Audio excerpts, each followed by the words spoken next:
I made a ricotta and spinach stuffed pasta. I baked it with cheese. I bet you it's fucking piping hot. This is my first time making something like this.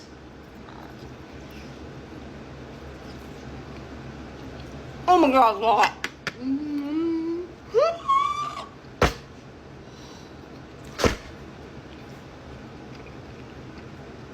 Oh, it's hot. Delicious. I didn't really taste it, to be honest. I think it was good.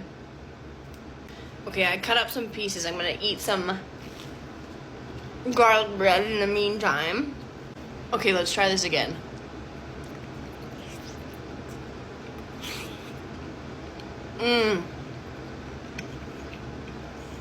That's cheesy. I love cheese. Cheese has to be my favorite food.